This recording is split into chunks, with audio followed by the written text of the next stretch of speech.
সচিবালয়ে আগুনের ঘটনার রহস্য উদ্ঘাটনে গঠিত তদন্ত কমিটি কাজ শুরু করেছে। আগুনে পুড়ে যাওয়া কক্ষ থেকে আলামত সংগ্রহ, ক্লোজ সার্কিট ক্যামেরার ফুটেজ, প্রত্যক্ষদর্শীদের সাক্ষ্য নেওয়ার কাজ শুরু হয়েছে। স্বরাষ্ট্র মন্ত্রণালয়ের সিনিয়র সচিবের নেতৃত্বে ৮ সদস্যের তদন্ত কমিটি সচিবালয়ে সভা শেষে ঘটনাস্থল পরিদর্শন করেন। নাশকতা নাকি দুর্ঘটনা তা খতিয়ে দেখা হচ্ছে এবং তদন্তের পর বিস্তারিত জানা যাবে বলে জানিয়েছেন ফায়ার সার্ভিসের মহাপরিচালক brigadier general Mohammad Zahed Kamal. Report করছেন আপেল শাহরিয়ার।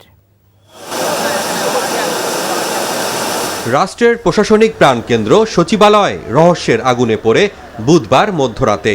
পরদিন ভোরে নিয়ন্ত্রণে আসে সেই আগুন। কেন আগুন লাগলো, কিভাবে লাগলো, কি ক্ষয়ক্ষতি হলো, এমন নানা প্রশ্ন জাগে সাধারণ মানুষের মনে।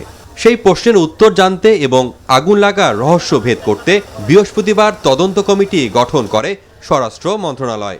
শুক্রবার সকালে সচিবালয়ে প্রবেশ করেন তদন্ত কমিটির সদস্যরা। আগুনে পুড়ে যাওয়া কক্ষ, নথিপত্র থেকে আলামত সংগ্রহ করে পুলিশের অপরাধ তদন্ত বিভাগ সিআইডি। তদন্ত কমিটির সদস্যরা জানান, আগুন লেগেছে নাকি নাশকতায় পুড়েছে তার তথ্য জানতে ক্লোজ সার্কিট ক্যামেরার ফুটেজ সংগ্রহ করা হচ্ছে। প্রত্যক্ষদর্শী কেউ ছিল কিনা তাও খতিয়ে দেখা হচ্ছে। ফায়ার সার্ভিসের একটি দলও যুক্ত রয়েছে গভীর রাতে রহস্যজনক অগ্নিকাণ্ডের কারণ অনুসন্ধানে। আমরা তদন্তের কাজটা শুরু করছে, এখনো আমাদের পক্ষে কোনো কিছু বলা সম্ভব না। আমরা ভিজিট করেছি, সবাই তদন্ত চলছে। আমি একজন তদন্তের মেম্বার, আমি তো মন্তব্য করতে পারি না।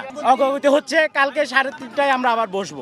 আগুনে পুড়েছে স্থানীয় সরকার, পল্লী উন্নয়ন ও সমবায় সহ 5টি মন্ত্রণালয়ের বিভিন্ন নথিপত্র। রাজনীতিবিদ ও অন্তর্বর্তীকালীন সরকারের উপদেষ্টাদের কেউ এ আগুনের পেছনে ষড়যন্ত্র আছে বলে মনে করছেন। এই রহস্য উন্মোচন করার জন্য কাজ করছে তদন্ত দল। 10 কর্মদিবসের মধ্যে কমিটিকে তদন্ত প্রতিবেদন জমা দিতে বলা হয়েছে। Apple Shahriar, NTV news, Dhaka.